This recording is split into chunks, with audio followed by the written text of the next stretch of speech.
Right now at 6, a political powerhouse announces she plans to retire. I will not be seeking re-election to Congress. The reaction pouring in, and a look back at Nancy Pelosi's historic career. I think she's done her duty above and beyond. Her legacy in the Bay Area. There's no way for anybody to do anything except sing her praises. And why a former San Francisco leader credits her for saving his life. A large part of the reason I'm still here is the extraordinary work of Nancy Pelosi. Plus, the path to Pelosi's seat suddenly clear for the two men who were already running to replace her. And you need to know how to get things done. Are we going to have a new party of leaders who know how to fight? And later, it's terrible that this whole thing's happening. Travelers across the country bracing for bottlenecks at the airport. So it crossed my mind, like, should I really go? We'll get some expert tips on how to protect yourself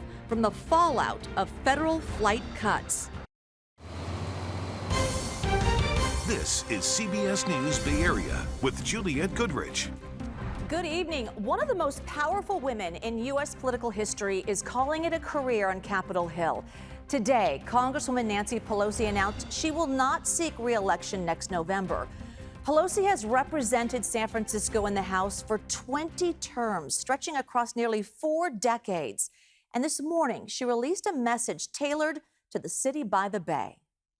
There has been no greater honor for me than to stand on the House floor and say, I speak for the people of San Francisco. I have truly loved serving as your voice in Congress, and I've always honored the song of St. Francis. Lord, make me an instrument of thy peace, the anthem of our city.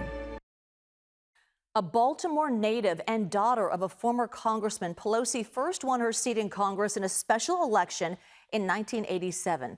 At the time, she was a prominent Democratic fundraiser who had never held public office. 2 decades later, in 2007, she made U.S. political history when she became the first woman ever elected Speaker of the House of Representatives.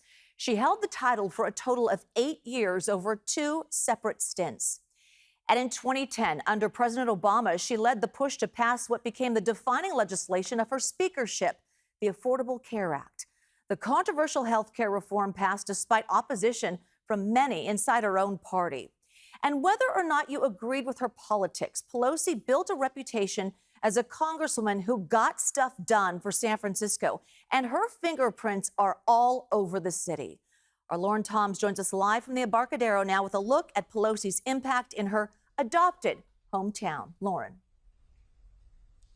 Yeah, Juliette, the retirement of Speaker Emerita Nancy Pelosi marks the end of a hugely historic era of political leadership, not just in Washington or even here in San Francisco, but for the Democratic Party.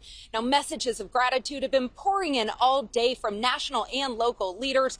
As one former mayor tells me, it'll take a generation to replicate the work of Nancy Pelosi.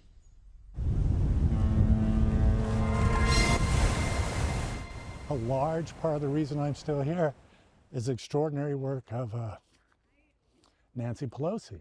Jeff Sheehy says he didn't think he'd live past 40. The first San Francisco supervisor openly living with HIV, he says his survival is forever linked to one woman who adopted San Francisco as her own and took his fight to Washington. When I was first diagnosed in '97, I didn't have insurance. The medications had come in, and I wouldn't have been able to get to them except Nancy Pelosi had played such an instrumental role in getting these key pieces of legislation. It was first-term Congresswoman Nancy Pelosi who in 1987 made her first appearance on the House floor advocating for resources amid the AIDS epidemic in San Francisco. That it was quite scandalous to do that. They're like, if this is what you want to be known for, this is how you want to introduce yourself to Congress. Also the gentlelady from California. That speech set the tone for a career defined by crisis and comeback. There will be about 14 disaster assistance centers set up in the afflicted area, entirety of Greater Bay Area, Northern California. After the Loma Prieta earthquake in '89, she secured federal funding to rebuild the city. And in 2007, she broke barriers, becoming the first female Speaker of the House. It's an historic moment for the Congress. It's an historic moment for the women of America.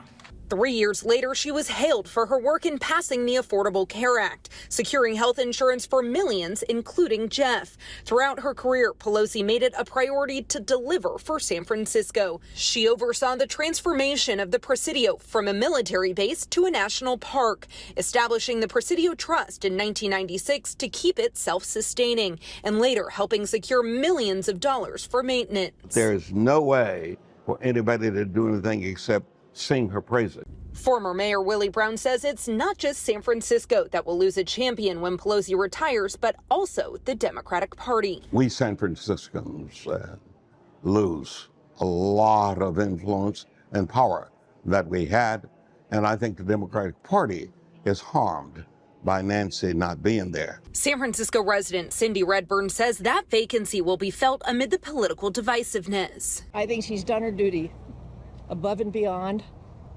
I think we'll miss her in the Congress. We'll miss her feistiness and her ability to poke her finger in Trump's eye. And as Jeff walks through the AIDS Memorial Grove that Pelosi helped make a national monument, he says her legacy will not only be measured by laws, but by the lives like his that have been changed by her fight. But this amazing life that I have, I owe a great deal of it to Speaker Emerita Nancy Pelosi. Now, her work isn't over just yet. Pelosi has just over a year left on the job, and in that time, we can expect her to take a victory lap, celebrating what will be 40 years of congressional service and legislative wins, both in Washington and right here in San Francisco. Juliet? Absolutely. Lauren Toms. Lauren, thank you so much. Now, Pelosi had no shortage of detractors during her career. Her second stint as House Speaker was marked mainly by her opposition to President Trump. She infamously tore up her copy of his State of the Union address soon as he finished speaking. And today, Trump made it very clear what he thinks of Pelosi. I thought she was an evil woman who did a poor job, who cost the country a lot in damages and in reputation. I thought she was terrible. Thank you very much.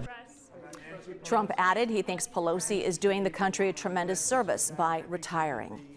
Now, Pelosi's district is up for grabs next November, whether or not she planned on retiring. But today's announcement really changed the outlook of the race. So far, only 2 candidates have joined the fray. They both launched campaigns long before this morning's news. Kelsey Thorne spoke with the 2 candidates hoping to fill that seat to get their thoughts on the future of the district. Kelsey. Hey, Julia. Yeah, whoever wins Nancy Pelosi's seat next November will have a lot of pressure on them. People here in San Francisco expect a lot from their representative after having Nancy Pelosi for decades. And as you said, I was able to talk with 2 of the candidates who are already in the race.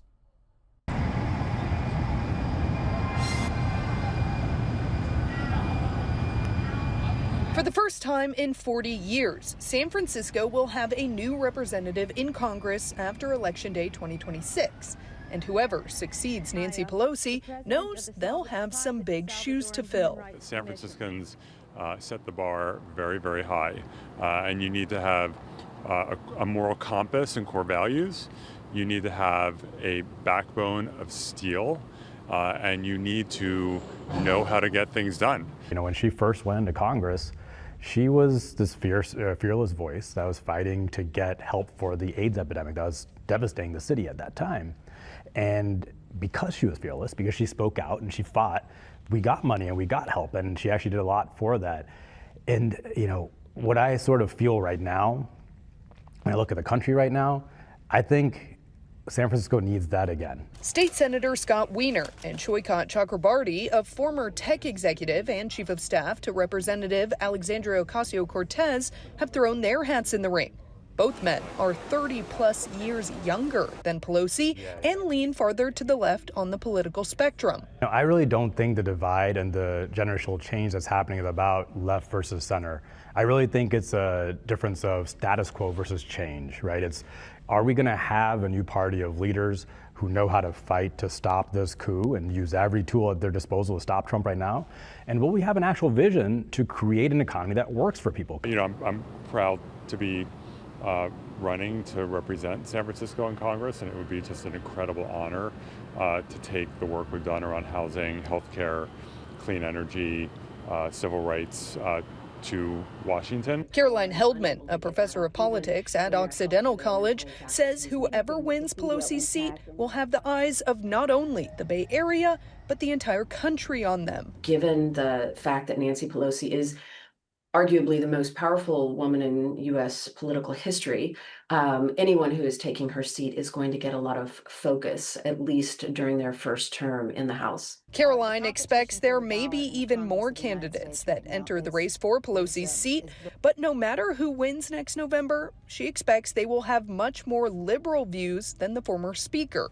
It's something Caroline says is a sign of the times, but one that doesn't take away from Pelosi's legacy. I'm not sure she could get elected today, given her centrist position and the divisiveness in the country, but her leadership was so important in maintaining a balance of power between the legislative branch and the executive branch, and that balance does not exist today. Now, a lot was made last month when Scott Wiener initially announced he would be running for this seat because so many people had thought that he said that he would wait until Nancy Pelosi announced her retirement. So I asked Juliet Scott today if he learned today with the public when that video came out that Nancy was retiring, or if maybe she had told him earlier. He told me he didn't want to share that conversation. That's interesting insight. I like that. Thank you so much. Also, she was kind of hinting about 24 hours prior, but we all didn't know. But thank you, Kelsey. Good insight there. For much more on Pelosi's impact here in the Bay Area and in U.S. politics, you can follow us on the air, on our website, cbsnews.com, and on the free CBS News app. Still ahead here at 6, the government shutdown set to ground thousands of flights across the country, including the Bay Area. So we're going to give you some expert tips to avoid the worst of the possible travel crunch. I think you would probably have to go back to the flight traffic controllers strikes of the 80s to see disruptions sort of like this. Plus, what we're learning about the driver police say rammed his pickup into a food truck several times in San Jose. Thousands of flights across the country are set to be canceled starting tomorrow. So the FAA ordered an air traffic reduction of 10% at 40 of the busiest airports. It is a response to the shortage of air traffic controllers as the government shutdown reaches its 37th day.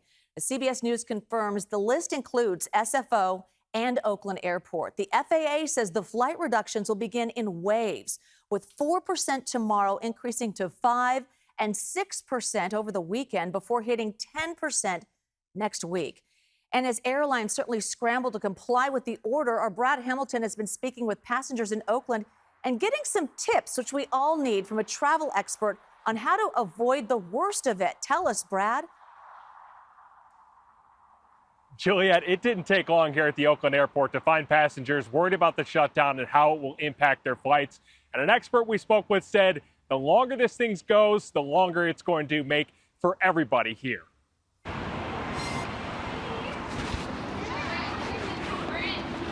For Carol Bush, it was an anxiety-fueled morning. It's really concerning. I was afraid they weren't going to be able to get on the plane today and everything. As she waited impatiently at the Oakland airport to pick up her daughter and her grandkids, she couldn't help but think of everything that could go wrong with the government shutdown continuing to strain the airline industry. Do you worry about the people's safety on flights too? Of course we do. And I was really worried that they, with the twins and all. And her story was far from rare as we talked with passengers arriving and leaving the airport. Susan Brochin heard the FAA announce that airports, including Oakland, would see a reduction in air traffic by 10% starting tomorrow. So she moved her flight up to today. I'll be home. It's terrible that this whole thing's happening. Meanwhile, Holly Mills is in town for a quick vacation. She's taking a shot, not knowing the status of her flight home on Monday. So it crossed my mind, should I really go? It's for fun. But I'm going to go and chance it and be at work on Tuesday. Traffic control. Eric Rosen is a travel expert with the Point Guys who says folks have a right to feel nervous. This kind of move doesn't happen often. I think you would probably have to go back to the flight traffic controllers strikes of the 80s to see disruptions sort of like this. With reductions in flights at 40 different airports, He also doesn't know a place in the country that won't feel the ripple effects. First of all, your flight may be delayed severely or canceled altogether. That's likely to happen more to regional flights. I think you're also going to see longer lines at the TSA checkpoints, mainly because people won't know necessarily if their flight has been canceled or delayed. So we're going to start seeing a lot of bottlenecks there. Right now, Eric says that if you have a flight booked that you don't absolutely need to go on, cancel it before good deals on flight changes run out. Major airlines, including United, American, Southwest, and Delta, are waiving change and cancellation fees. And he says try your best to avoid routes with connecting flights.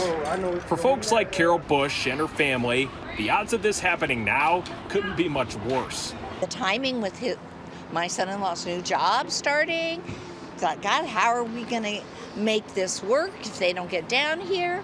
Thankfully, there were no issues on the flight home to Oakland today, and the Bush family was reunited with plenty of smiling faces. It was a rare moment of joy in a space full of stress and confusion. Okay, so shutdown-related staffing issues are not considered the airline's responsibility. So if you're looking for a refund on an upcoming flight, it needs to either be canceled or significantly delayed. And then also on top of that, you cannot rebook a corresponding move with that same airline. So there's a lot to weave through here, Juliette. Wow, I'm taking notes. I have a flight Saturday to Portland, and I'm thinking about renting a car to get back home if I need to. I'll keep you posted. But thank you. That was great information. Thanks, Brad. All right, in other news, San Jose police have arrested a driver accused of ramming into a food truck. Officers say Orlando Rivera was behind the wheel of this white Ford F-150 pickup truck. It crashed into a food truck multiple times while 3 employees were inside, caused around $10,000 worth of damage. Rivera is facing assault and vandalism charges, but investigators say they still aren't sure why he did it. The motives and circumstances are under investigation, although detectives did find out during the investigation that alcohol may have been a factor for this act of violence. Police say all 3 employees were able to escape uninjured. Coming up in the First Alert forecast, there are some complications in next week's chances for rain. Look at that thing just sitting there spinning its wheels for like 3 days. There is going to be a pesky cutoff low sitting out there in the Central Pacific, which throws a huge wrench into just how likely our chances for rain are next week. We're going to sort this out as best as we can 7 days in advance. Forecast on that, plus we'll look at the weekend coming up.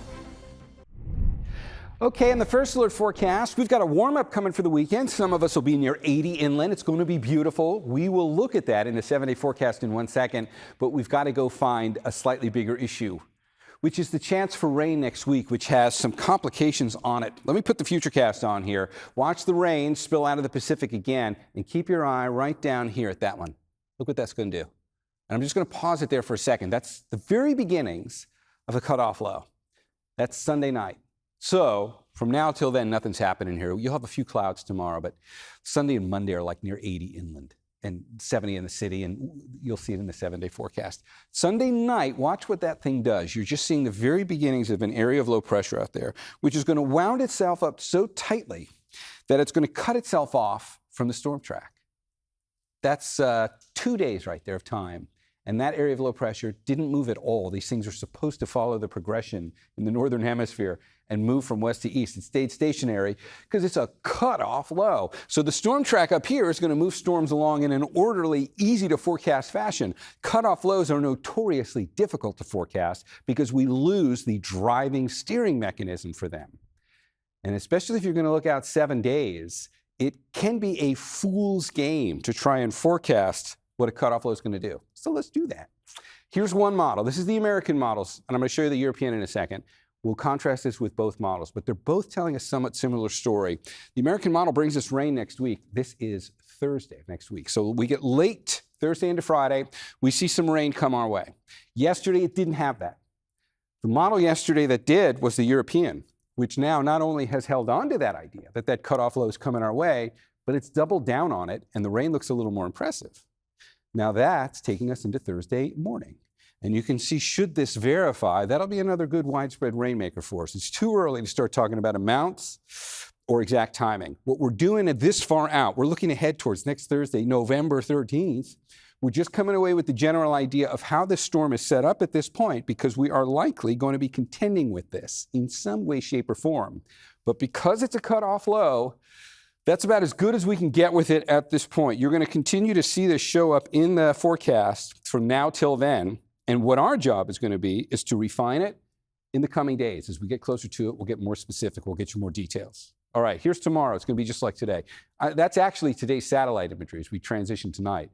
We're going to wake up to gray skies. You can see a little bit of marine layer hanging out, certainly even through the Golden Gate again. It's going to look very much like summer tomorrow in the bay, with a beautiful marine layer coming in through the Golden Gate and keeping it gray right along the bay. Everybody else will be looking at partly cloudy skies and daytime highs that are a little bit warmer than today. You'll be in the low to mid 70s. Let's get down to Monterey and check out your numbers and see how you'll be doing. You can see Santa Cruz, Hollister 76, 66 in Monterey. 7-day forecast is going to show us by Thursday we've got a rainy terrarium. Inland microclimate. Look at your weekend.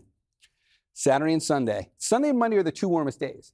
We're going to be right on the verge of 80 degrees again for Sunday and Monday. It's about 7 to 8 degrees above average for this time of year. Here's where the interest lies. That is where all the focus will be in terms of getting the specifics as we get closer to it. Just know that if you're looking at the forecast app on your phone or wherever you go online, there's going to be a lot of generalized kind of messiness for the second half of next week. We're going to clarify it all as we get closer to it. All right, Juliet, back to you. Thanks so much. When we come back, how South Bay leaders are planning to help out neighbors impacted by a major transit project in East San Jose. VTA and San Jose city leaders are taking steps to provide some relief for neighbors impacted by a major construction project in East San Jose. The East Ridge to BART Regional Connector will eventually connect VTA's Alum Rock Light Rail Station to the East Ridge Transit Center. That's where commuters can grab a connection to the Milpitas BART station. In the meantime, the project has put a strain on the community, and not just because of the noise. Businesses have complained about lost foot traffic, and some residents reported cracks in their walls. The support fund will include $500,000, which can go directly to relieve impacted businesses or fix damaged homes. VTA says it will have more details early next year. We'll certainly let you know. CBS Evening News is next on KPIX. Local news always on our streaming service. We're back here in 30 minutes with more news just for you at 7 o'clock.